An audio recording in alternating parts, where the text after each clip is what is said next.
Hello प्यारे बच्चों, नमस्कार सभी को। स्वागत आप सभी का साइंस एंड फन पर, जहां टीचर साहब को दिल और दिमाग दोनों से पढ़ाते हैं। स्वागत आप सभी का पहली क्लास में। Very warm welcome, very warm welcome सभी बच्चों का। क्या हाल चाल प्यारे बच्चों? Good evening, good evening, good evening, good evening, good evening. अरे ये तो बहुत पुराने पुराने बच्चे भी आ रहे हैं, लास्ट ईयर वाले भी हैं बहुत सारे। ये तो लास्ट ईयर वाले बहुत सारे बच्चे हैं। शाबाश, very good, very good, very good.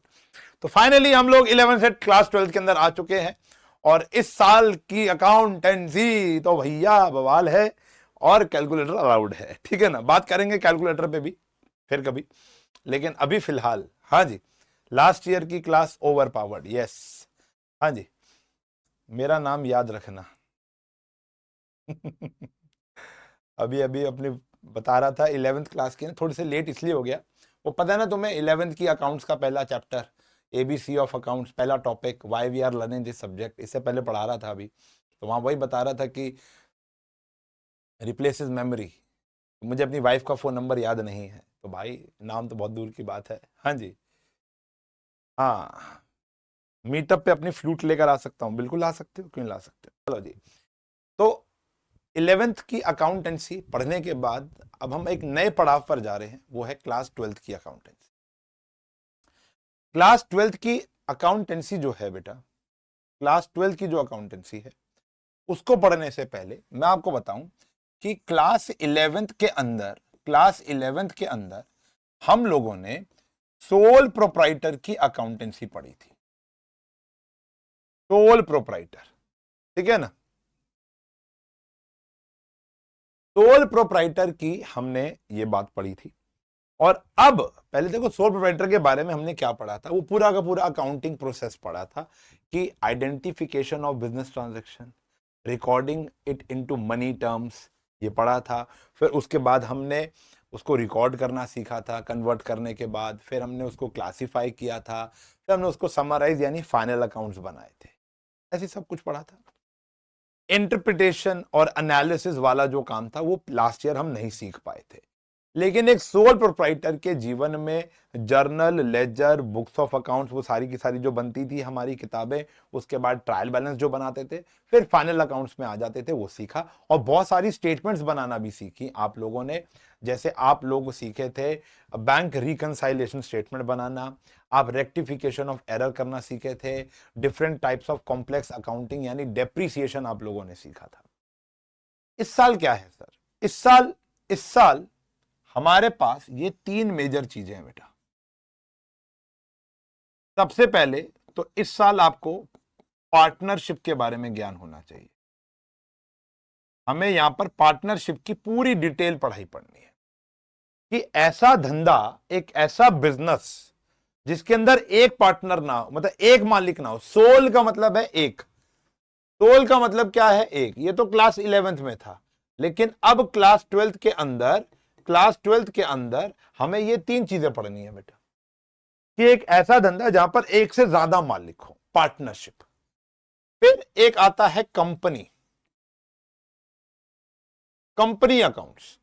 Partner, देखो ना, बिजनेस कई प्रकार के होते हैं। एक होता है सोल प्रोप्राइटर, एक होता है पार्टनरशिप, एक होती है कंपनी, एक होती है लिमिटेड लायबिलिटी पार्टनरशिप, एक होता है हिंदू अनडिवाइडेड फैमिली।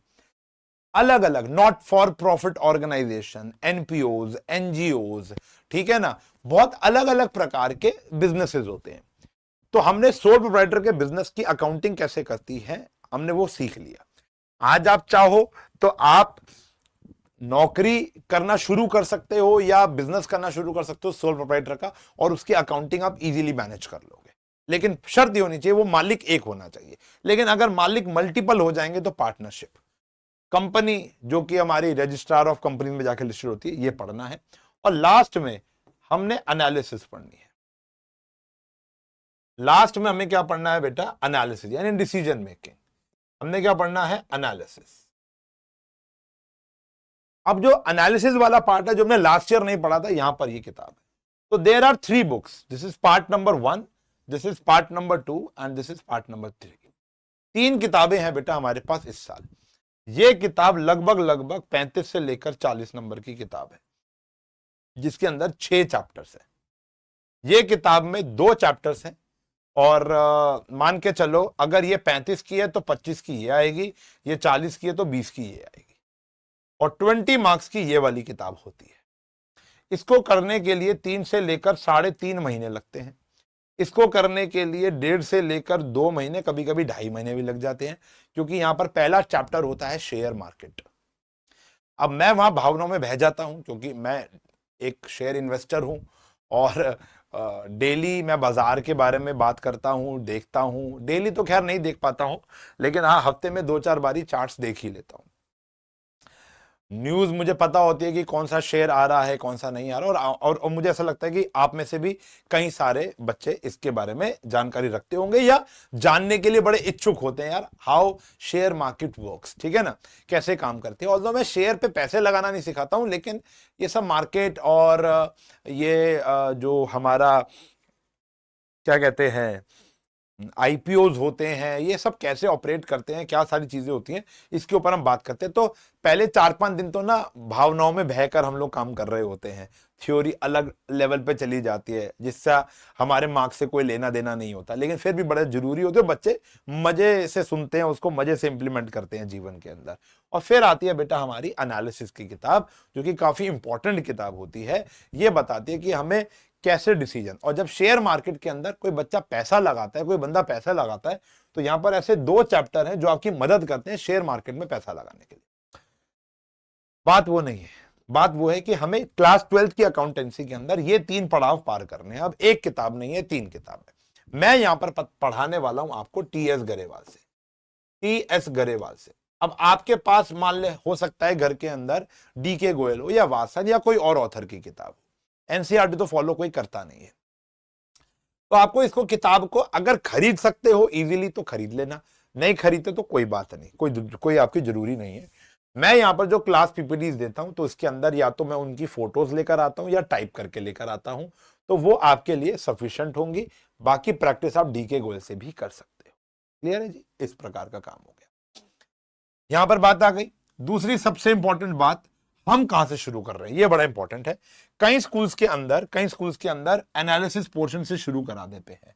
वो क्यों कराते हैं, उसका कारण एक ही है, क्योंकि वो चाहते हैं कि भैया समर वेकेशन से पहले ये वाली किताब खत्म हो जाए, जिसका कोई सर पैर नहीं है। जिस बच्चे को कंपनी की बैलेंस शीट के बारे में ज्ञान नहीं है, तो उसकी एनालिसिस वो कैसे कर पाएगा। ये बेतुके स्कूल होते हैं, बेतुकी टीचर्स होती हैं या होते हैं, जो ये वाली किताब शुरू कराते हैं अपने स्वार्थ के पीछे, कि भैया उसका प्रैक्टिकल यहां से बनना है, वो अपनी प्रैक्टिकल फाइल बनानी स्टार्ट कर देगा अगर ये मैंने पढ़ा दिया तो। बेतुकी बात है। I never support this type of education. मैं हमेशा कहता हूं कि पैटर्न ये होना चाहिए। हाँ, ये के बाद ये जा सकते हो, कंपनी के बाद ये जा सकते हो, ये बाद में कर सकते हो, समझ में आता है। लेकिन मैं जो पैटर्न फॉलो करता हूं वो करता हूं, पहले हम ये करेंगे, फिर हम ये करेंगे, और फिर हम ये करेंगे। महापैक अगर आपने खरीदा है तो तीनों की रिकॉर्डिंग्स ऑलरेडी आपके पास अवेलेबल है, वीओडी सेक्शन में साइड में जाके स्वाइप करके देखोगे तो ऑलरेडी अवेलेबल है। आपके स्कूल में जो चल रहा है आप पढ़ना शुरू कर सकते हो। लेकिन अगर आप एक सिंगल बैच के स्टूडेंट हो तो हम इस पैटर्न पे ही फॉलो करेंगे। ये बात मैंने अभी ओरिएंटेशन सेशन में भी बता दी थी। क्लासेस हमारी मंडे से हाइब्रिड मॉडल पे शिफ्ट हो जाएंगी। पहली क्लास हम अलग इसलिए रखते हैं कि ताकि सारे रूल्स एंड रेगुलेशन हम आपको बता पाए।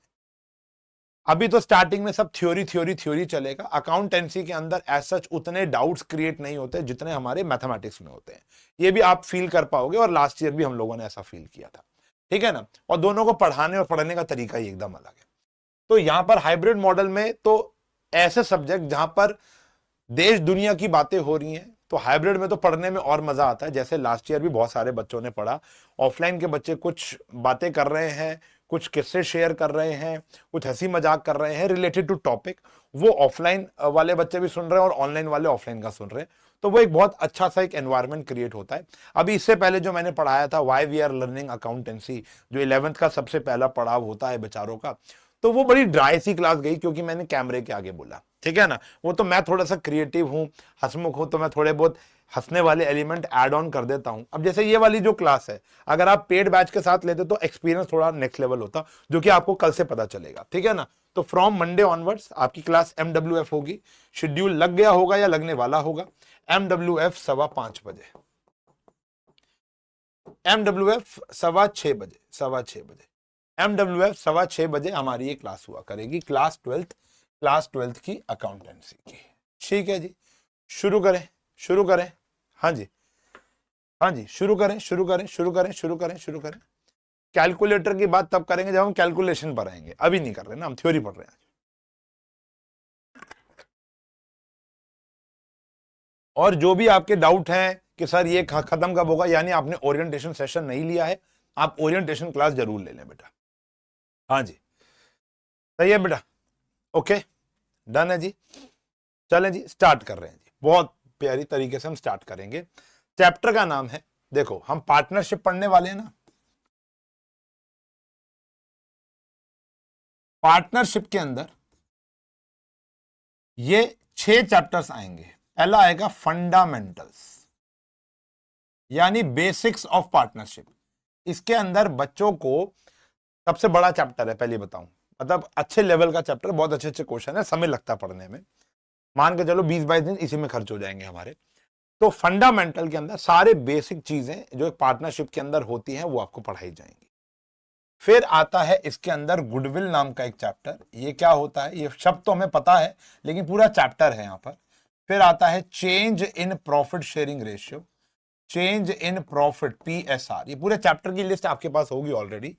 फिर फोर्थ में आता है आपका एडमिशन, नए पार्टनर का अगर हम एडमिशन करना चाहें, पुराने पार्टनर को हम रिटायरमेंट देना चाहें, या कोई पार्टनर मर जाता है, निकल जाता है, दुनिया छोड़ देता है, और लास्ट में डिसोल्यूशन हो जाता है, यानी अगर हमारी फर्म ही बंद हो गई, डिसोल्यूशन ऑफ पार्टनरशिप फर्म, तो उसके बही खाते कैसे बनेंगे।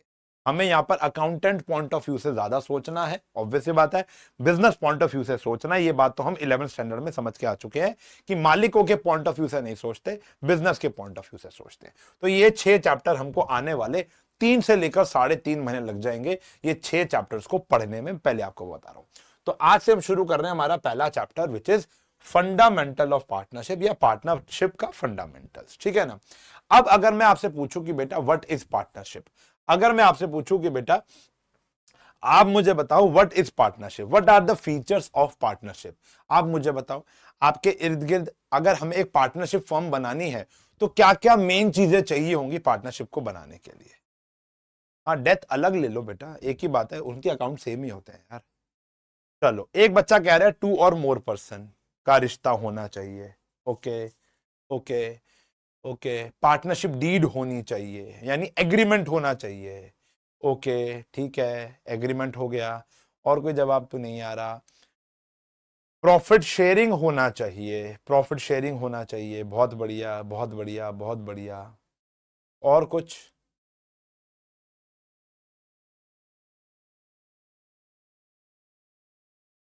ट्रस्ट होना चाहिए, अच्छा। म्यूचुअल एजेंसी, वो तो बाय डिफॉल्ट आता है, ठीक है ठीक है। तो मतलब कुछ कुछ आपको ज्ञान है, कुछ कुछ आपको ज्ञान है। तो देखो, सबसे पहले बात करेंगे what is partnership.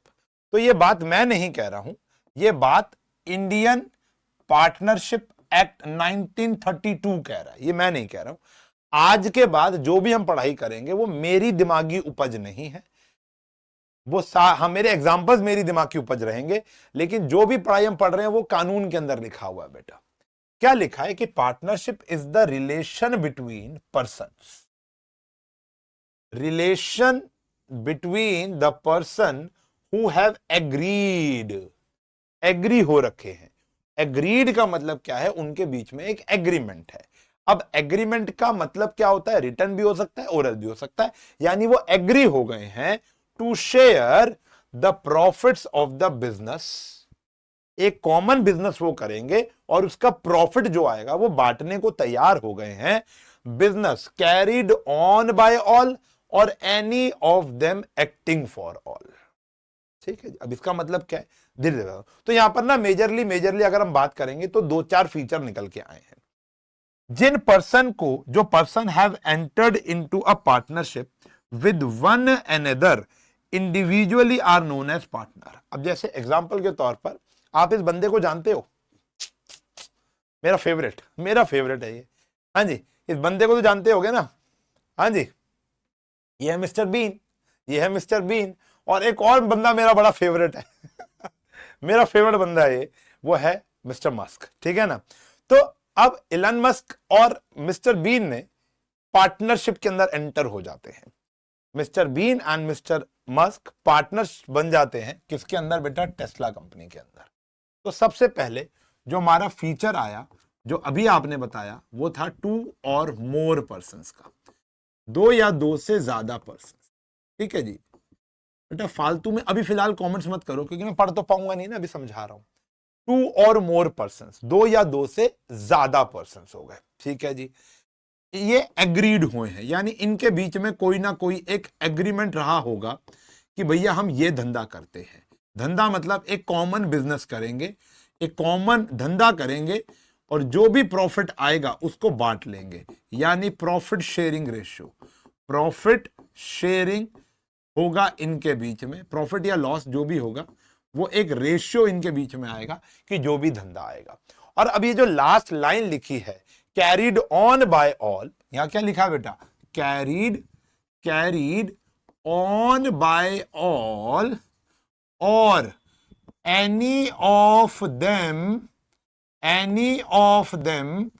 Acting for all. अब इस बात का मतलब सबसे ज्यादा इंपॉर्टेंट है। एक पार्टनरशिप में मान लेते हैं कई पार्टनर्स हैं, जैसे इस पार्टनरशिप में 2 पार्टनर्स हैं। हो सकता है कि ये रोज अपनी दुकान, टेस्ला नामक दुकान का शटर ऊपर करते होंगे, डेली दोनों आते हैं और अपना अपना रोल अदा करके चले जाते हैं। धूप बत्ती अगरबत्ती करते हैं, मान लेते हैं कि ये सेल्समैन अच्छा है और ये प्रोडक्ट बनाने में अच्छा है, तो ये दोनों क्या करते हैं? गाड़ियां बेचते हैं। फॉर एग्जांपल, ये गाड़ियां बनाने में हेल्प करता है और ये बेचने में, तरह तरह देशों में जाता है, दुकानों पे जाता है और अपना प्रोडक्ट बेचने की कोशिश करता है, लोगों से मिलता है।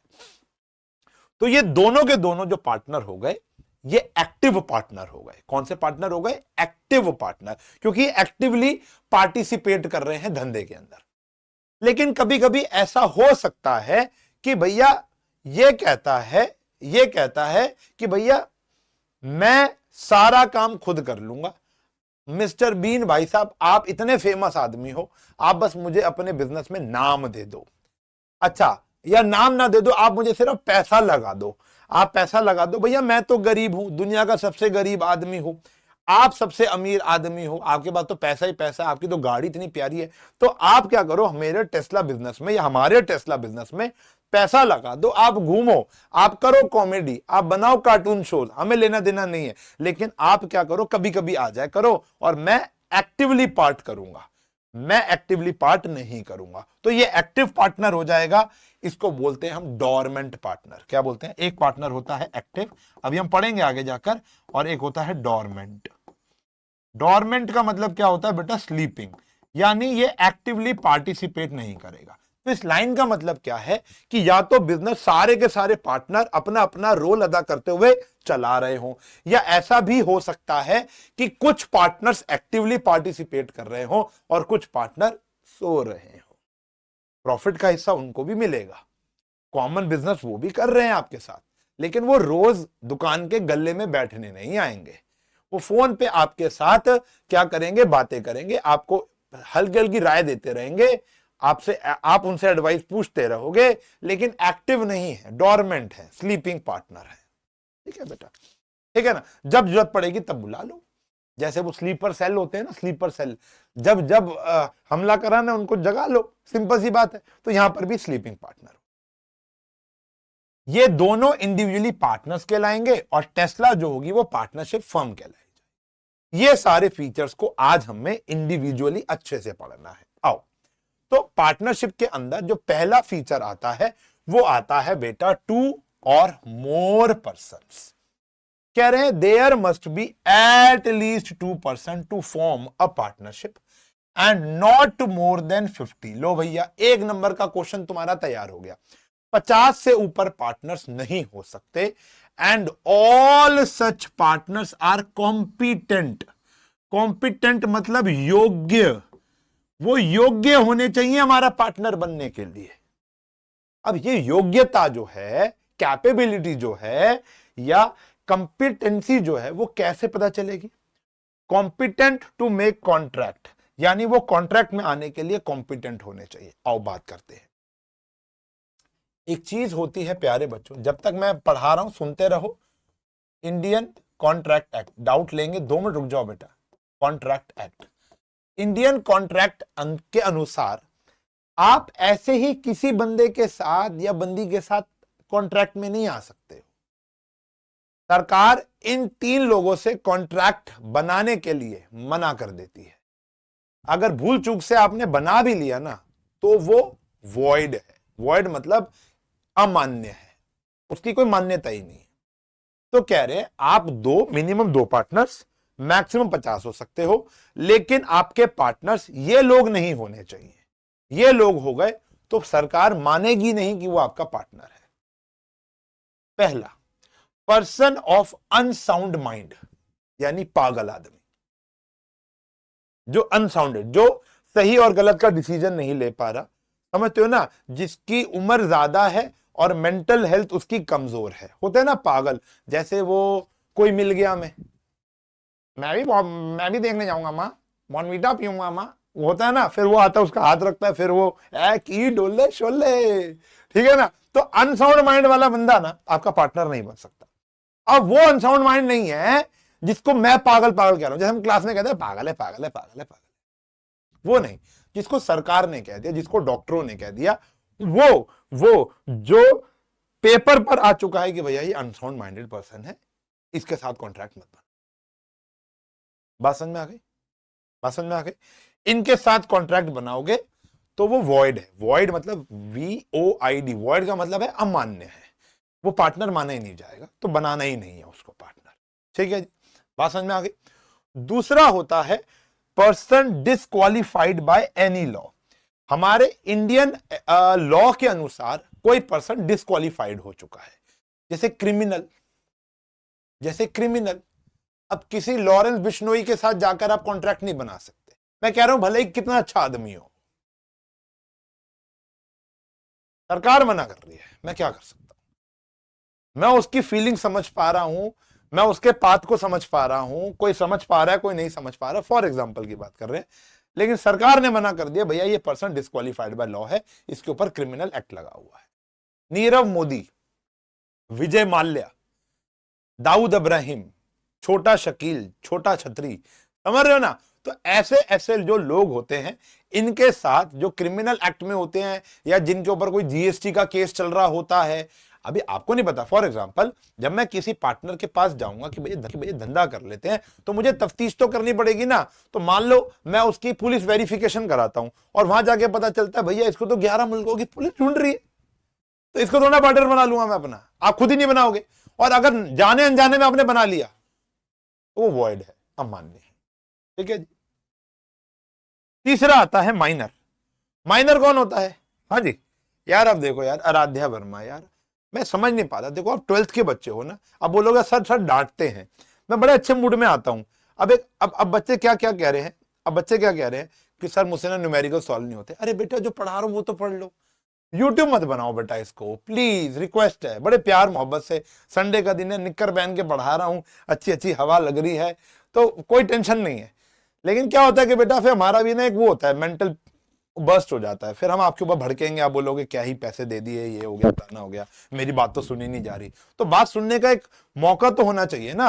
अब किसी का श्राद्ध हो रहा है, किसी का किसी बंदे को हम जलाने गए हैं शमशान घाट में, अब वहां जाके ये तो नहीं कहते ना मेरा गाना लगाओ डीजे वालू बाबू, मेरा गाना लगाओ, वहां जाके ये बात थोड़ा ना कर पाओगे यार।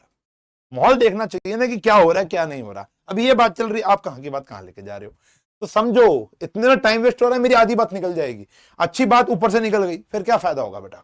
इसलिए तो नहीं हो रहे न्यूमेरिकल, क्योंकि थ्योरी पे ध्यान नहीं है हमारा।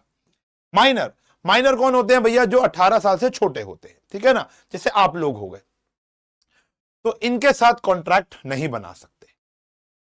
माइनर पार्टनर बन सकता है हां या ना, ये बताओ, can minor be a partner?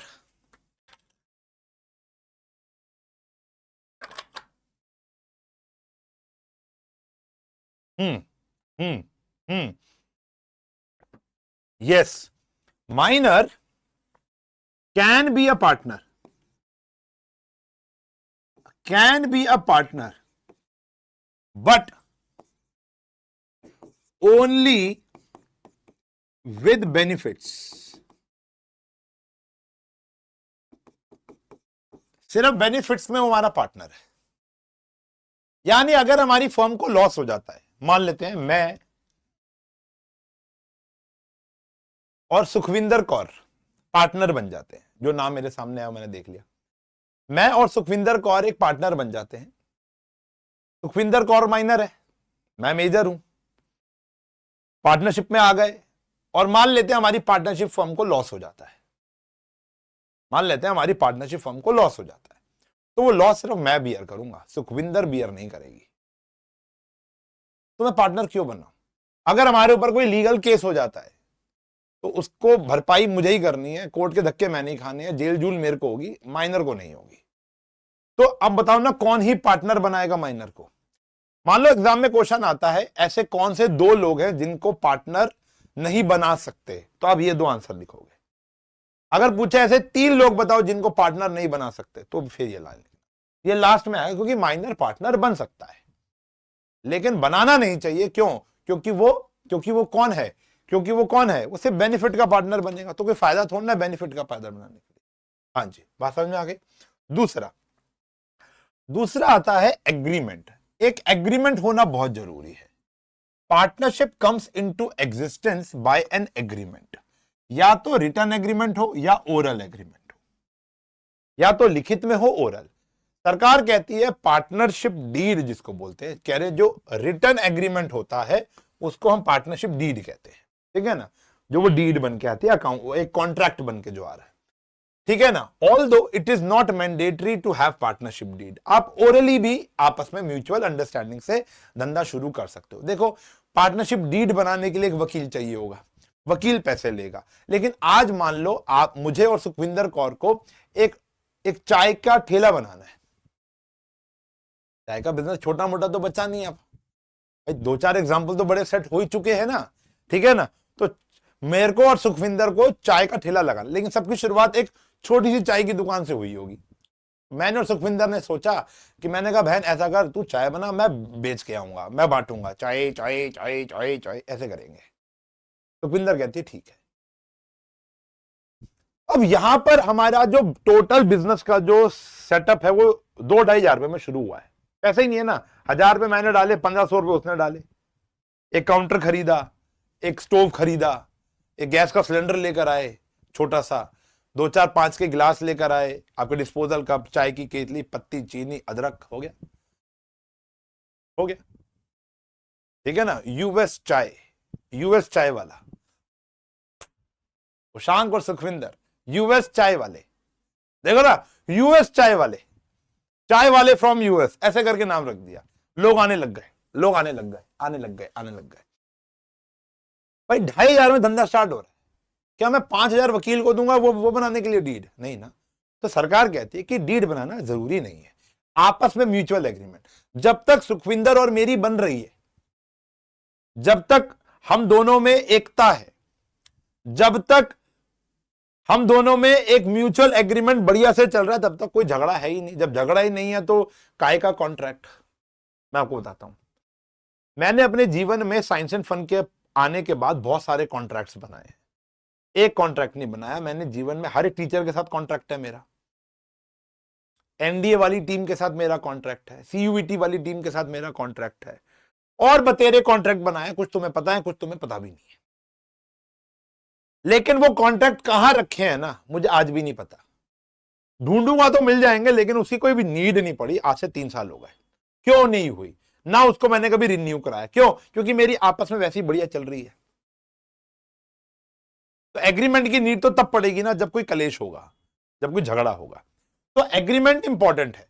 देखो, अगर आप बना सकते हो तो पार्टनरशिप डीड जैसी बढ़िया चीज कोई नहीं है, लेकिन नहीं बना सकते तो कोई मैंडेटरी नहीं है। इतना क्लियर है? इतना क्लियर है? थम्स अप दे दो, यहां तक सब कुछ क्लियर है sir. Chai fi cafe, yes.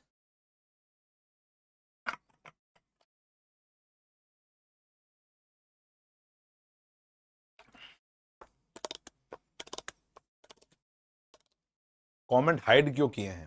अरे यूट्यूब थोड़ना है बेटा, आईडी मांगना है क्या आज फिर यहां पर तू? हैं जी?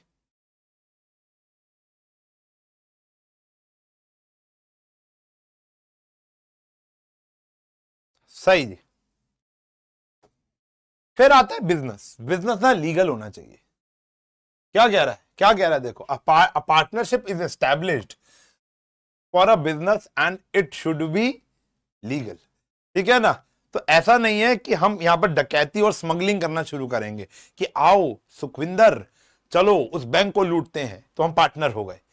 देखो, दो या दो से ज्यादा लोग भी हैं, एग्रीमेंट भी है दोनों के बीच में, एग्रीड है वो काम करने के लिए, जो बैंक से लूट का माल आएगा वो भी हम बांट लेंगे। अरे लेकिन बिजनेस लीगल होना बहुत जरूरी है। बिजनेस होना जरूरी नहीं है, एक लीगल होना बहुत जरूरी है, वरना वो भी पार्टनरशिप खारिज हो जाए। ये तो पता ही होगा तुमको। अब गन बनाने का बिजनेस थोड़ा करोगे यार। प्रॉफिट शेयरिंग, दोनों के बीच में एक अच्छा सा प्रॉफिट शेयरिंग पहले ही तय होना चाहिए। कह रहे हैं the agreement among the partners should be share profit और लॉस ऑफ द बिजनेस। जो भी धंधे का प्रॉफिट और लॉस होगा वो शेयर करेंगे। और प्रॉफिट शेयरिंग रेशियो ऐसी नहीं चाहिए, सही वाली चाहिए। याद है सीन, कितनों को याद है, हर्ट दे दो। अच्छा एक पहली लाइन लाइन लिख दो यहां पर। हाँ जी, हाँ जी, क्या है था, एक तेरा, दो मेरा, तीन तेरा, चार मेरा। याद आ गया। तो ये प्रॉफिट शेयरिंग ऐसी वाली नहीं चाहिए बाबू। प्रॉफिट शेयरिंग ना ऐसी वाली नहीं चाहिए बाबू। प्रॉफिट शेयरिंग रेशियो कैसा चाहिए, जो एग्रीड हो आपके बीच में। वैसे देखा जाए तो एग्रीड तो इधर भी था, ठीक है ना, बढ़िया, सब बढ़िया, अब कोई दिक्कत तो नहीं है, बोलता ना अक्षय कुमार। तो यानी ये एग्रीड था, तो वैसे देखा जाए तो एग्रीमेंट तो यहां पर भी था, ठीक है ना, लेकिन एक प्रॉफिट शेयरिंग रेशियो बीच में होनी चाहिए। सही है बाबू, सही है बाबू। Business can be carried on by all or any of them acting for all. इसका मतलब यह होता है कि कुछ पार्टनर्स एक्टिव होंगे और कुछ पार्टनर्स हमारे क्या होंगे, स्लीपिंग होंगे। ठीक है जी, ये बात तो है ही है। और दूसरा, पार्टनर्स जो होते हैं ना, वो एक दूसरे के प्रिंसिपल और एजेंट रिलेशनशिप होता है। Partners are the principal as well as agent. Principal यानी मालिक भी वही है और फर्म के एजेंट भी वही है। मतलब क्या होता है कि अगर एक पार्टनर कोई घपला घपला तो नहीं कहेंगे, अगर किसी एक पार्टनर से जाने अनजाने में नुकसान हो जाता है तो वो सारे पार्टनर्स बियर करेंगे। ठीक है ना। अभी हम बात करेंगे राइट्स ऑफ अ पार्टनर्स और वो सब चीजें, वो हम बात करने वाले हैं। तो मतलब क्या है कि पार्टनर प्रिंसिपल भी है, एजेंट भी है, एक दूसरे के वो नौकर भी है और एक दूसरे के वो मालिक भी है। राम श्याम मोहन, मैं सुखविंदर का नौकर भी हूं, मैं सुखविंदर का एजेंट भी हूं और मैं सुखविंदर का प्रिंसिपल भी हूं। Same goes for Sukhwinder to me also. बात समझ में आ गई? ठीक है जी। म्यूचुअल एजेंसी मतलब एग्रीमेंट, म्यूचुअल, यहां लिखा है ना, पीछे लिखा था ना म्यूचुअल एजेंसी, कहां लिखा था, इससे पहले लिखा हुआ था, स्टार्टिंग में लिखा था म्यूचुअल एजेंसी होती है कि यानी वो एक दूसरे के एजेंट भी और प्रिंसिपल, मतलब वो एक दूसरे की बात मानते हुए चलेंगे। हाँ जी। Am I visible sir? नहीं बेटा, सिर्फ आपका नाम आ रहा है। हैदर साहब आप तो नजर नहीं आ रहे हो। हाँ जी, ये देखो। हाँ जी, चलो। अच्छा जी, ये तो हो गई भैया वो वाली बात है जो खुशनसीबी लोगों में होती है। जैसे सुखविंदर और मेरा कोई झगड़ा ही नहीं है, सब बढ़िया चल रहा है। वो चाय बनाती है, मैं बेच के आता हूँ, वो चाय बना रही है, बेच के आ रहा हूँ, वो चाय बना रही है, वो चाय बनाने में एक्सपर्ट है। स्टार्टिंग इनोवेशन था भैया, चाय में अदरक डालेंगे, सुखविंदर को पता था। फिर धीरे धीरे इलायची डालनी शुरू कर दी। फिर कहती नहीं नहीं, इस बार रोज पेटल्स वाली चाय बनाएंगे भाई। मैंने कहा चल बहन, रोज पेटल्स वाली चाय बनाकर बेचते हैं। फिर हमने चॉकलेट टी लेकर आने लग गए, बटर स्कॉच चाय लेकर आने लग गए। ऐसे करते करते हमारी दुकान बड़ी होती गई और फिर हमने बहुत अच्छा था सेटअप, फिर चेन चून बननी शुरू हो गई और क्या पता हम प्रधानमंत्री, नहीं नहीं वो रहने देते। ठीक है ना। तो मतलब कहानी यहां पर यह है कि इनोवेशन होना शुरू हो गया, पार्टनरशिप डीड नहीं है। मान लेते हैं, देखो हमारी सरकार क्या कहती है, इंडियन पार्टनरशिप एक्ट 1932 क्या कहता है कि आपके पास पार्टनरशिप डीड नहीं है और आने वाले इन 6 चीजों के बीच में आप में झगड़ा हो जाता है। ऐसे कई और प्रोविजंस भी हैं, हमें 6 ही पढ़ने हैं। उन 6 चीजों के बीच में झगड़ा हो जाता है तो आप कोर्ट तक मत आना। डीड हमारे हमारे एक्ट में ये लिखा हुआ है, उसका पालन आपको भी करना है, चाहे आप वकील के थ्रू आओ, चाहे आप डायरेक्टली भारी मांडवाली कर लो, ऐसे ही होगी मांडवाली। वो कहानी क्या है कि मान लेते हैं, देखो अब मैं आपको जो पढ़ाने जा रहा हूं वो हमारे इस चैप्टर की बैकबोन है, थोड़ा ढंग से समझना और अभी कमेंट मत करना। Provisions affecting accounting treatment in the absence of partnership deed. मान लो पार्टनरशिप डीड नहीं है और इनके बीच में झगड़ा हो गया है, या पार्टनरशिप डीड है और ये वाली बातें नहीं लिखी हुई, तो इनको रिजॉल्व कैसे करेंगे पार्टनर्स? तो रिजॉल्व कैसे करेंगे? जैसे प्रॉफिट शेयरिंग रेशो क्या होगा, मान लो उनके बीच में कोई प्रॉफिट शेयरिंग रेशो एग्रीड ही नहीं हुआ, या फॉर एग्जांपल ऐसा भी हो सकता है, सुखविंदर और उशांक जब यूएस चाय वाले पर आए थे तो स्टार्टिंग में हमने कहा था कि भैया देख 1500 तू डालेगी, 1000 रुपए मैं डालूंगा और हम धंधा बनाएंगे और साल के एंड में जो भी प्रॉफिट आएगा वो आधा तेरा आधा मेरा। सुखविंदर कहती है ठीक है, सुखविंदर क्या कहती है, ठीक है।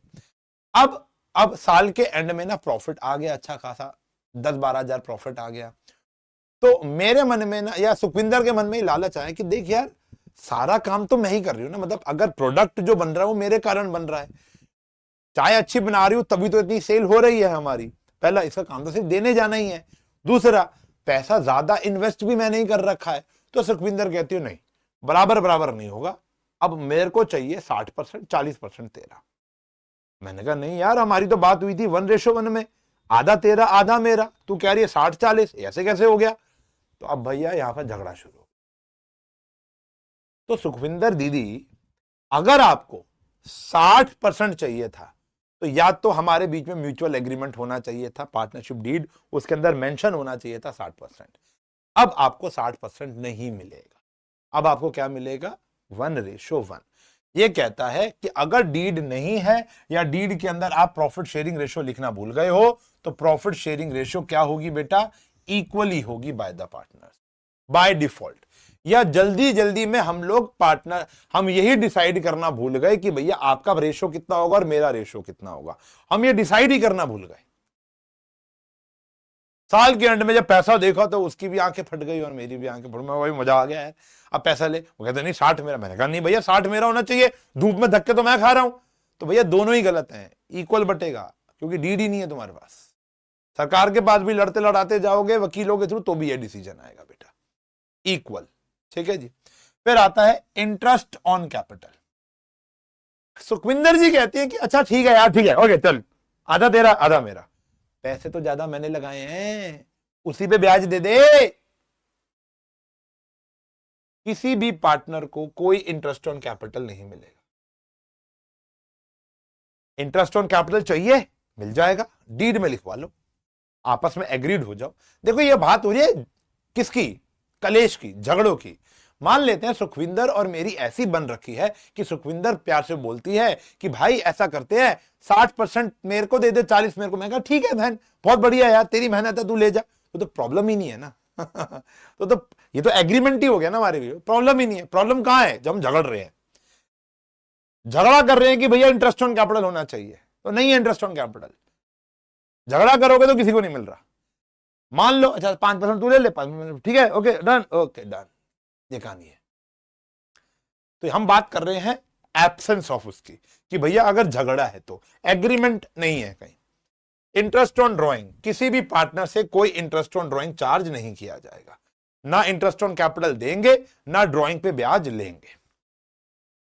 अच्छा, इस पे आते हैं रेम्यूनरेशन टू अ पार्टनर। मैं कहता हूं भैया दिन भर मैं सारा दिन घूमता रहता हूं, तू क्या है बस करछी घुमाती रहती है, पत्ती डालती रहती है, चाय डालती रहती है, समझ रहे हो, दूध डाल रहे थे को, एक जगह छांव में रहना है टपरी में, मैं धूप में चाय बेच रहा हूं, मेरा गला थक जाता है चाय चाय चाय चाय करते करते। तो यार मेरे को सैलरी तो दे दे यार, कुछ तो मेरी एफर्ट तो दे। तू एक जगह बैठ के तू चाय बनाती है 5-10 कप, फिर बैठ जाती है अपना फोन देख रही है, रील्स चला रही है, और मैं जगह जगह गली गली घूमता जा रहा हूं, चाय बांटने जा रहा हूं, कभी उस ऑफिस में 5 चाय देकर आओ, कभी उस ऑफिस में पैकिंग भी मैं कर रहा हूं, तो मुझे सैलरी तो दे दे। सैलरी मिल जाती, कमीशन मिल जाती, रेम्यूनरेशन मिल जाता, रेम्यूनरेशन मतलब कमीशन वगैरह, ये मिल जाता। रेम्यूनरेशन मतलब सैलरी, कमीशन एक्सेट्रा, ये नहीं मिलेगा। क्यों? क्योंकि डीड के अंदर नहीं लिखा। हाँ, अगर सुखविंदर मान जाती, हाँ भाई देख तू धूप में तो जा रहा है, देख काला भी होता जा रहा है, तो ऐसा कर 5,000 महीना अपने फेस ट्रीटमेंट के लिए ले ले और तू ले जा, प्रॉब्लम ही नहीं है। प्रॉब्लम कहां है? जब झगड़ा है। झगड़ा है तो कुछ नहीं मिलना, झगड़ा है तो ना ये मिलना है, ना ये मिलना है, ना ये मिलना है। फिर आता है सबसे इंपॉर्टेंट पॉइंट, ये समझना, कान खोल लो, कमर सीधी करो, सुनो। अब आते हैं एक्सपेंशन की बारी। हमको ना शादी का कॉन्ट्रैक्ट मिलता है, अंबानी जी का कॉल आता है, अरे भाई यूएस चाय वाले बड़े छाए हुए हैं, मेरे बेटे की शादी है, लगाना एक टी स्टॉल तुमको। लेकिन वो टी स्टॉल थोड़ा ग्रैंड दिखना चाहिए यार, ये चाय की टपरी वपरी ऐसा नहीं दिखना चाहिए, टी स्टॉल ग्रैंड दिखना चाहिए। मेरे बेटे की शादी के अंदर 10,000 लोग आएंगे, सबको चाय पिलानी है, कॉन्ट्रैक्ट देता हूं। हमने कहा जी बहुत बढ़िया यार, ये तो लाइफ टाइम अचीवमेंट की तरीके का ही हो गया है। तो हमने कहा भाई ऐसे कर लेते हैं। लेकिन उन्होंने कहा देखो हम आपको टोटल जो बिल बना है आपका वो बनेगा मान लो 80 लाख रुपए, फॉर एग्जाम्पल, मेरे दिमाग में जो शब्द आ गया, लेकिन हम आपको अभी 5 लाख रुपए एडवांस देंगे बाकी काम खत्म होने के बाद। हमने कहा जी ठीक है। अब हमने हाँ तो बोल दी, लेकिन आप लोगों ने इकोनॉमिक्स में पढ़ा होगा फिक्स्ड कॉस्ट वेरिएबल कॉस्ट। अब भैया अभी तो ये और मैं ही काम कर रहे थे, खाली बढ़िया बढ़िया चाय बना रहे थे, लेकिन अब हमको 10,000 20,000 लोगों को चाय पिलानी है, तो अब हमको ज्यादा लेबर भी चाहिए होगी। तो अपनी फिक्स्ड वेरिएबल्स, और वो था ना क्या था वो, फिक्स्ड फैक्टर्स और वेरिएबल फैक्टर्स, तो फिक्स फैक्टर्स को बढ़ाना पड़ेगा, कुछ वेरिएबल जैसे लेबर को बढ़ानी पड़ेगी। तो उसके लिए हमें क्या चाहिए, कैपिटल चाहिए। तो उस कैपिटल को मैंने सुखविंदर को देखा, हम अच्छा काम कर रहे थे, 5 7 10 साल हो चुके हैं। मैंने कहा सुखविंदर क्या करें, तो कहती है पहला ऑप्शन है बैंक से लोन ले लो। मैंने कहा देख सुखविंदर, वो तेरे पास पैसे पड़े तो हैं, तूने अपने पापा की जमीन बेची है, तो 20 लाख रुपए आए तो हैं तेरे पास, तेरे घर ही पड़े हैं, तो वही डाल देना बिजनेस में। कहती नहीं मैं और कैपिटल तो नहीं डालूंगी। तो मैंने कहा ठीक है बहन, कैपिटल मत डाल, एज अ लोन ही दे देना बिजनेस को, बैंक का तो किस्तें चलेंगी, कहां कहां भरेंगे, तू लोन दे दे, अंबानी हमको दे देगा, तू अपना पैसा वापसी ले जाइए। कहती ठीक है। तो सुखविंदर ने 20 लाख रुपए लोन डाल दिया। सुखविंदर कौर चली तो नहीं गई चाय की दुकान खोलते ही तो सुखविंदर कौर ने क्या किया, 20 लाख रुपए डाल दिए। क्या सुखविंदर कौर को ब्याज मिलना चाहिए? क्या है सुखविंदर, क्या सुखविंदर कौर को ब्याज मिलना चाहिए, इंटरेस्ट मिले सुखविंदर कौर को? बिल्कुल मिलना चाहिए। देखो अगर मैं बैंक से लोन लेता तो 8-9% वहां ब्याज देता है सुखविंदर कौर। अच्छा मान लेते हमारे बीच में एग्रीड हो गया, सुखविंदर कहती ब्याज लूंगी, मैंने कितना 12%, मैंने दिया तेरे को, तो एग्रीमेंट है, झगड़ा ही नहीं है। या हमने पार्टनरशिप डीड में पहले लिखवा के रखा, अगर कोई पार्टनर फर्म को लोन देगा तो वो 16% ब्याज खाएगा, ठीक है, एग्रीड है ना वो तुम्हारे बीच में। लेकिन अगर नहीं है तो मिनिमम, फिर भी ऐसा नहीं है हम नहीं दोगे, कि जैसे इंटरेस्ट ऑन कैपिटल नहीं मिल रहा, सैलरी नहीं मिल रही, इंटरेस्ट ऑन ड्रॉइंग नहीं हो रहा, तो ये भी नहीं होगा कितना होगा बेटा, 6% होगा। ये 6% आपको देना ही पड़ेगा, फर्म 6% देगी, ठीक है बेटा। फर्म मतलब हम सब मिलके 6% ब्याज देंगे। सर वो चार्जर लाए हो सर दे देते। चलो अभी आ रहा हूं, होने वाली क्लास अभी तो बस 15-20 मिनट। हाँ जी, तो 6%। एडमिशन ऑफ अ पार्टनर, नया पार्टनर तब तक एडमिट नहीं हो सकता जब तक सारे पार्टनर एग्रीड ना हो जाए। हमारी फर्म में 20 पार्टनर्स हैं, 21वें को एडमिशन देना है, 20 के 20 पुराने पार्टनर्स हाँ बोलेंगे तभी नया पार्टनर आएगा, वरना नहीं आ सकता।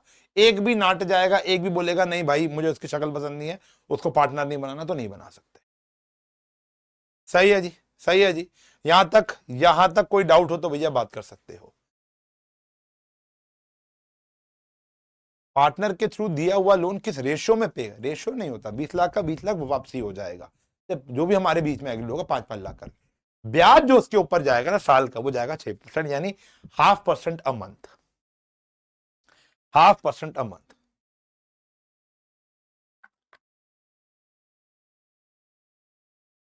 फर्म लोन क्यों देगी यार, फर्म, मैं अपने आप को लोन थोड़ा दूंगा यार, ब्याज तो बैंक से लोन लोगे या फर्म। अच्छा फर्म पार्टनर को लोन दे, जानने के लिए अगले एपिसोड्स, फर्म पार्टनर्स को लोन दे। हाँ जी, जियो वर्सेस जोमैटो, हाँ आज शूट करने जा रहा हूं आईपीएल के ऊपर, अभी शूट करूंगा क्लास के बाद। बहुत अमेजिंग कंटेंट तुम्हारे लिए आ रहा है बेटा, मैंने उस दिन ही बताया था तुम लोगों को, बहुत बढ़िया बढ़िया कंटेंट आएगा कॉमर्स एंड फन पर, चाहे वो यूट्यूब हो चाहे वो Instagram. Interest on loan advance कुछ नहीं, अगर पार्टनर फर्म को लोन देता है तो 6% ब्याज वो हासिल करने का हक रखता है, ऊपर भी मांग सकता है अगर डीड में लिखा हो तो।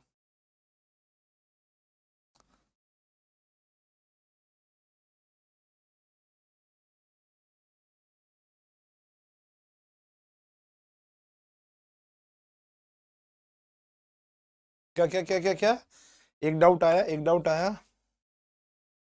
एग्रीमेंट और कॉन्ट्रैक्ट में कोई डिफरेंस नहीं होता। इंटरेस्ट ऑन कैपिटल मतलब कैपिटल जो आपने इन्वेस्ट किया उस पर ब्याज, इंटरेस्ट ऑन कैपिटल नहीं होता। अरे नहीं नहीं भाई, छेप कहाँ लिखा है यार, नॉट लिखा है तो नॉट ही है ना, ये मैं नहीं कह रहा हूँ, सरकार कह रही है यार, इसमें मेरे ऊपर क्वेश्चन मत करो भाई। कॉमर्स की सैंपल पेपर की बुक जल्दी ले आओ, जल्दी आएगी, मई जून में आएगी, काम चल रहा है बेटा। एक सेकेंड एक सेकेंड, एक बच्चे का यार वो डाउट बड़ा अच्छा था यार, कहाँ गया, रुक जाओ। हाँ ये रहा ये रहा। सर जिसने लोन दिया है उस पार्टनर को भी पे करना पड़ेगा बेटा, वो तो फर्म से ही जाएगा ना, फर्म से ही जाएगा ना। हाँ बिल्कुल बिल्कुल, उसका भी तो प्रॉफिट कम ही होगा, बिल्कुल सही कह रहा है। अगर 6% हम प्रॉफिट का लोन का मतलब 6, मान लो अगर किसी पार्टनर ने 1 लाख रुपए लोन दिया, उसका 6 जैसे 20 लाख रुपए का लोन दिया, तो 20 लाख का 6% हो गया 1,20,000 रुपया, तो फर्म का प्रॉफिट 1,20,000 से कम हो गया। तो मान के चलो सुखविंदर का प्रॉफिट भी तो कम हो गया, बिल्कुल होगा, बिल्कुल होगा, होता है बेटा, बिल्कुल होता है, लेकिन ओवरऑल उसको ज्यादा ही मिल रहा है। हाँ जी ठीक है जी। हाँ नोट्स बनाने हैं भाई, नोट्स बनाने हैं। हाँ जी, मेरे एक भी क्वेश्चन का रिप्लाई, ढंग का क्वेश्चन पूछोगे तो रिप्लाई मिलेगा ना बेटा। ये अच्छा क्वेश्चन था ना, देखो तुम्हारा मिल गया ना रिप्लाई, तुम्हारा अच्छा क्वेश्चन रहा होगा। जीएसटी भी तो होगा, अरे जीएसटी नहीं होता प्रॉफिट पे भाई। हम्म।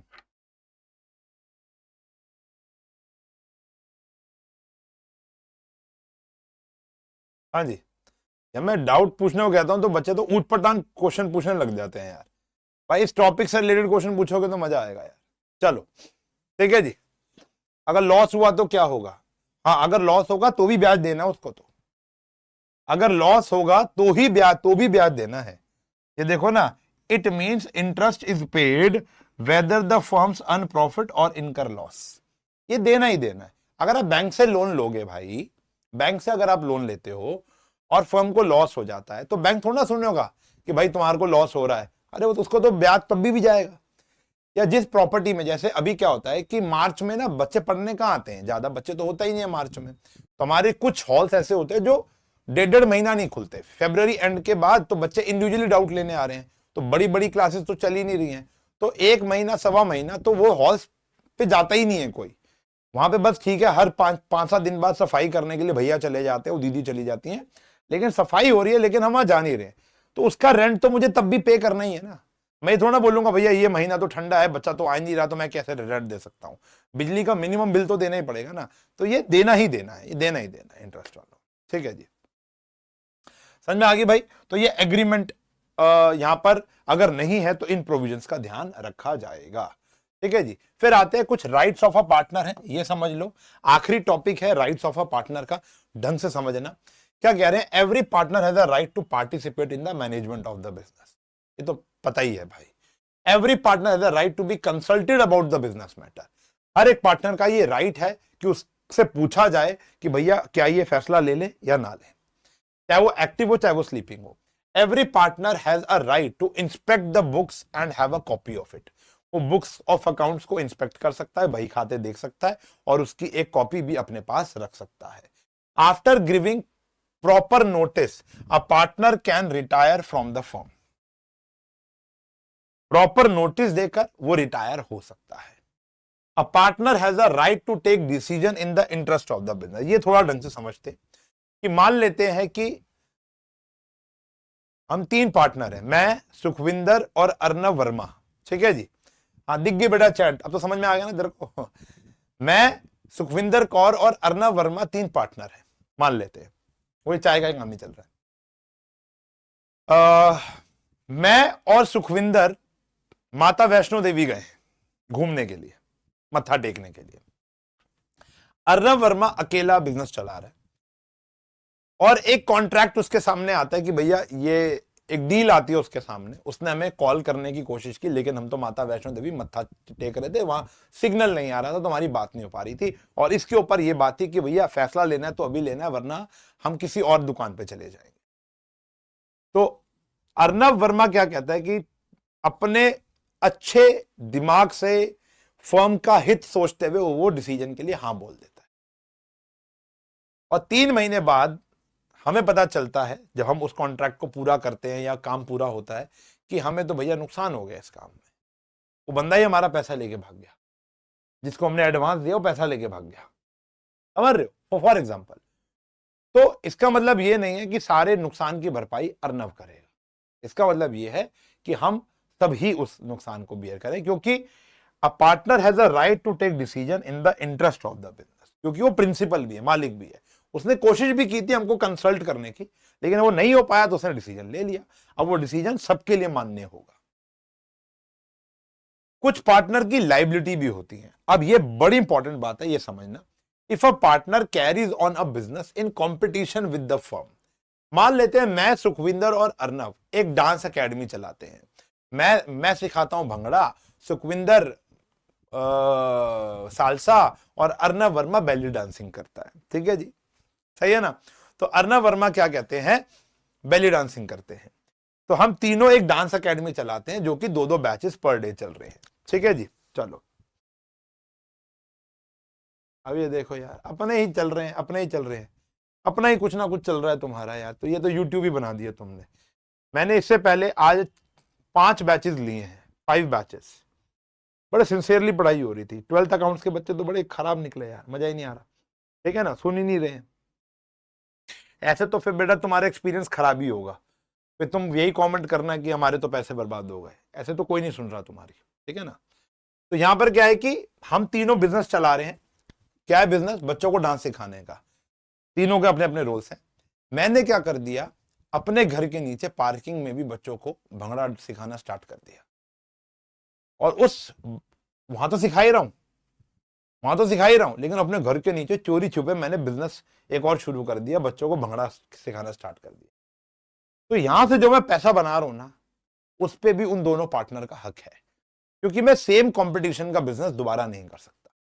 कह रहे if a partner carries on business in competition with the firm without the consent of other partner, या तो उन्होंने मुझे बोल दिया ठीक है भाई तू अपने घर में जो कर, हमें लेना देना नहीं है, लेकिन उन्होंने कंसेंट नहीं दी, चोरी छुपे मैं वो काम कर रहा हूं, तो the profit from it, the profit earned from the such business shall be paid to the firm, however losses incurred if any shall be borne by him alone. तो अगर मुझे उस डांस अकेडमी को चलाते चलाते, जो मैं अपने घर के पार्किंग में चला रहा हूं, तो वहां पे अगर मुझे लॉस होता है तो वो सिर्फ मेरा है, प्रॉफिट होता है तो हम सब तीनों का है। ये कानून में लिखा है, ये मैं नहीं कह रहा हूं। अब कई बच्चे कहते हैं sir why IOC is not given, अभी बच्चा पूछ रहा है, बार बार एक ही सवाल पूछ रहा है, सर आईओसी क्यों नहीं दे रहे हो उसको? अरे भाई डीड में लिखा है ना, कानून में लिखा है। दफा 302 के तहत सजाए मौत ही क्यों है भाई? उसको चीरा लगा के मिर्ची क्यों नहीं डाल रहे? बोलो ना भाई, बोलो भाई, बोलो भाई, बोलो भाई, ये भी तो देखो। हाँ जी, अगर कंसेंट ले लिया आपने तो आप सारा प्रॉफिट ले लेते। हाँ तो बिल्कुल हो सकता है, अगर वो कह रहा है सारा प्रॉफिट दे दो, दे दो, कोई टेंशन नहीं है। कंसेंट दे दिया तो हो सकता है। बेटा हम बात कर रहे हैं झगड़ों की। अगर यार कंसेंट ही हो चुका है, या फॉर एग्जांपल असूलन ये नहीं बनता कि मान लो मैं आपको लोन देता हूं, मैंने आपको कहा कि भैया मुझे, पार्टनरशिप से हटके की बात कर रहा हूं, मैंने आज आपको एक लोन दिया 20 लाख रुपए का। मैंने कहा भाई मुझे 2 साल बाद ये पैसे चाहिए। 1.5 साल बाद ही मेरे मन में आता है छोड़ यार क्या पैसे लूंगा इससे, भाई नहीं ले रहा। अब ये हमारे बीच में एग्रीड हो गया ना कि मुझे आपसे पैसा नहीं चाहिए, लेकिन लीगली तो मुझे आपसे पैसा मांगना चाहिए ना, क्योंकि मैंने आपको लोन दिया, आपने उस पे एग्रीमेंट पे साइन भी किया हुआ है। लेकिन मैंने कहा यार छोड़, नहीं दे रहा पैसे, जा आजाद है तू। तो सोचो, ये तो कॉन्सेंट होगी ना। हम यहाँ बात कर रहे हैं उन प्रोविजंस की जो झगड़ों में काम आएगी। If a partner earns profit from the himself for any transaction of the firm or form from the use of firms property, मान लो फर्म की प्रॉपर्टी या एसेट का यूज करके कोई पार्टनर चोरी छुपे पैसा बना लेता है, जैसे फर्म के ड्रॉर में से कैश निकालकर ड्रीम 11 में लगा दिए। मान लो फर्म के अकाउंट में से कुछ पैसे ट्रांसफर करके ड्रीम 11 में लगा दिए और वहां से उसने अच्छा खासा पैसा बना लिया। अगर वो पैसा बना लिया तो वो सबका पैसा है, वो प्रॉफिट सबका है, फिर चोरी छुपे, क्योंकि वो पैसा जिससे आपने पैसा बनाया वो असेट, फॉर एग्जाम्पल मान लेते हैं कि उस डांस एकेडमी को जो हम चला रहे हैं उसका हमने जो फ्लोर डांस एकेडमी तो खाली होती है। हमने क्या कहा, मैंने अपने दोस्त को ना, मैंने कहा चल तेरे रोका है ना, रोका होता है ना, रोका मतलब एंगेजमेंट है ना, चल तू इधर ही कर ले एंगेजमेंट, मेरे को 20,000 रुपए दे दियो, ये प्रॉपर्टी तू किराए पे ले ले 1-2 दिन के लिए, अभी तो कोई बच्चा नहीं आ रहा, बच्चों के एग्जाम चल रहे हैं। तो मैंने प्रॉपर्टी का यूज करके बिना बताए अपने पार्टनर्स को 20,000 रुपए उससे लेके प्रॉफिट बना लिया। अरे भाई तुमने एसेट किसका यूज किया है, फर्म का यूज किया है। तो फर्म का एसेट यूज करके अगर आप पैसा बनाते हो तो वो सबका है, और फर्म का ये क्योंकि मैंने कहा चोरी छुपे किया है, चोरी छुपे किया है। ऐसे ही अगर मैं वो पैसा लगा के ड्रीम 11 में लगा रहा हूं या सट्टा बाजार में लगा रहा हूं और मुझे नुकसान हो जाता है, तो सारा पैसा मैं अकेला बियर करूंगा। मान लो उससे मैंने 20,000 रुपए तो ले लिए प्रॉपर्टी देने के लिए, लेकिन वहां पर जो लोग रोके में आए थे, वहां पे जो वहां पर होगी एक लड़ाई हो गई, हमारे पूरे डांस एकेडमी के शीशे तोड़ दिए, पीओपी तोड़ दी, पंखे तोड़ दिए, एसी तोड़ दिया, 20,000 तो ले लिया, 1.5 लाख का नुकसान करेगा। और वो 1.5 लाख का नुकसान मेरे को ही बियर करना पड़ेगा, बाकी पार्टनर नहीं देंगे, ये कानून में लिखा है। However, loss incurred if any shall be borne by him alone. अगर एक बच्चा, देखो बच्चे का कितना वाहियात सवाल है, नाम नहीं लूंगा, कह रहा अगर 51 पार्टनर हो गए, पार्टनर कैसे हो गए, सरकार कह रही है 50, तो 50 है ना बेटा, आप 1.5 घंटे से एक ही सवाल पूछ रहे हो। तो ये थोड़े से 12th वाले बच्चों के सवाल नहीं है भाई, तो मुझे थोड़ी सी अजीब लगता है कि आप यूट्यूब बना रखा है। हाँ जी, हाँ कह रहे चोरी छुपे किया है तो दूसरों को कैसे पता चल गया, अगर पता चल गया तो भाई मैं वही तो कह रहा हूं, हाँ चोरी छुपे किया तो पता ही नहीं है ना। भाई देखो बात हो रही है झगड़ों की, समझ लो ना, 10,000 निकाले, सट्टा बाजार में लगाए, 50,000 बन गए, 10 वापसी रख दिए, 40 घर ले गए, पता ही नहीं चला, तो कोई दिक्कत ही नहीं है। इसको कहते हैं धोखा देना, पता ही नहीं चला। सिंपल सी बात है, कोई तुमको धोखा दे रहा है, ये तुम्हें कब पता चलेगा, जब तुम्हें उस बात का पता चलेगा, और जब पता चलेगा तो वो गलत है, जब तक नहीं पता चल रहा वो बच्चा तो अच्छा है, वो बंदा तो अच्छा है। फॉर एग्जाम्पल तुम्हारी गर्लफ्रेंड या तुम्हारा बॉयफ्रेंड, अगर तुमको वो धोखा नहीं दे रहा, डबल क्रॉस नहीं कर रहा, समझ लो ना भाई, पीछे से तो वो कर रहा है, फॉर एग्जाम्पल बाबू सोना तुम्हारे साथ तो पूरा करता है, लेकिन पीछे किसी और के साथ भी बाबू सोना कर रहा है। वो आती है ना एक इंस्टाग्राम पे फोटो, 3 लोग बैठे होते, पीछे से हाथ पकड़ा होता है, तो इस भाई जो बीच में बैठा है उसको बेचारे को तो कुछ पता ही नहीं ना क्या चल रहा है इन दोनों के बीच में, वो तो सोच के बैठा है ये मेरी गर्लफ्रेंड है या ये मेरा बॉयफ्रेंड है, उसको तो पता ही नहीं है ना बेचारे को। तो अभी जब तक नहीं पता तब तक तो नहीं पता, जब पता चल गया है तो गलत ना भाई। देखो एग्जाम्पल समझ में आया ना, यहां समझ में आता तुम लोगों को ना, ठीक है जी। तो इतना ही पढ़ना है आज हमको, 2 4 5 अच्छे डाउट लेते हैं आप लोगों के, अच्छे देखो अच्छे डाउट। हाँ जी,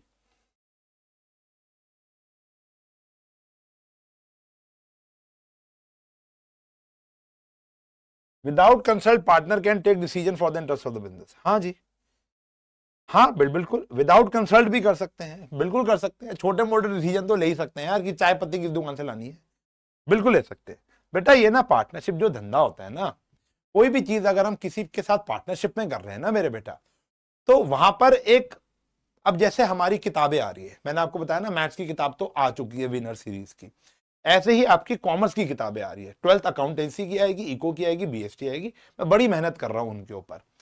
तो ये इनका नाम तो सुना ही होगा आपने, दिशा, दिशा पब्लिकेशंस के साथ हम लोगों ने वो किताबें लॉन्च की हैं, मतलब उनको प्रिंटिंग, कॉपीराइट मेरा ही है, किताबें मेरी है, कंटेंट मेरा है, लेकिन हमने उनको छापने का और डिस्ट्रीब्यूशन का काम दे दिया, क्योंकि मैं तो दुकान दुकान पे नहीं जा पाऊंगा, उनकी तो हर दुकान में जान पहचान है, तो वो जाकर दे देंगे। तो ये होती है पार्टनरशिप, ठीक है ना। अब यहां पर ना विश्वास रखना बड़ा जरूरी है। विश्वास क्या रखना जरूरी है, कि मुझे क्या पता कि भाई मेरी कितनी किताबें बिक रही है, तो एक ट्रस्ट है भाई। अब यहां पर जब भी बिजनेस करते हैं तो उसमें बिजनेस का सबसे इंपॉर्टेंट गेम ही क्या है, ट्रस्ट। सबसे इंपॉर्टेंट गेम क्या है, ट्रस्ट है, ठीक है ना, ऐसा। अब जैसे मेरे ऑफलाइन में ना कई टीचर्स आते हैं जो कमीशन बेसिस पर है, तो उनको कमीशन मिलती है 70% एक बच्चे को पढ़ाने में, लेकिन वो कमीशन मिलती है जो अमाउंट बच्चे ने मुझे दिया है। वैसे तो हमारे ऑफलाइन के अंदर कोई डिस्काउंट वाली पॉलिसी ऐसी कुछ है नहीं, क्योंकि न्यूनतम फीस ही हम बच्चों से चार्ज करते हैं, लेकिन मान लेते हैं किसी के दबाव पर मैंने किसी बच्चे के 3-4 हजार कम कर दिए, तो 15,000 फीस थी, मान लेते मैंने 10,000 कर दी, तो उस टीचर को 10,000 का ही 70% मिलेगा। अब उन टीचर्स को मुझ पर ट्रस्ट है कि अगर सर ने बोला है कि 5,000 का डिस्काउंट दिया तो दिया ही होगा, ट्रस्ट पे चलता है सारा काम।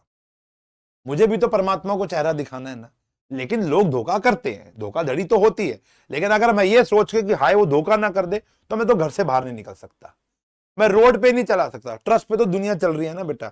एक गाड़ी आपके साइड से निकल जाएगी बिना आपको कुछ करे, ये ट्रस्ट नहीं है तो और क्या है?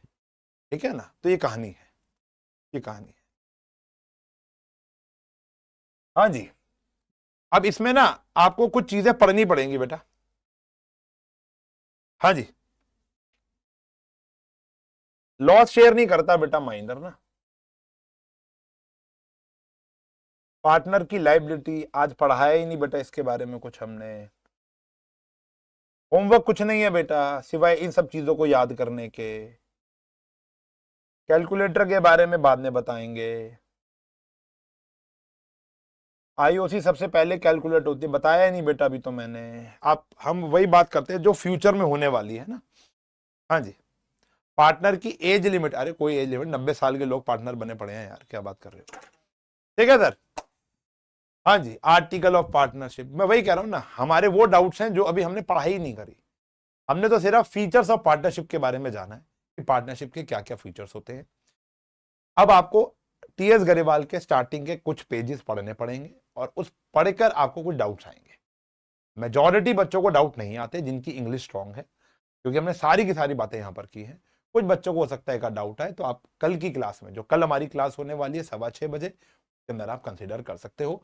पीपीटी अभी आपके पास आ जाएगी, नोट्स बनाओ तो बहुत अच्छी बात है। ठीक है जी। मिलूंगा कल 5:15 बजे, 6:15 बजे। तब तक के लिए bye bye, take care, have a nice day.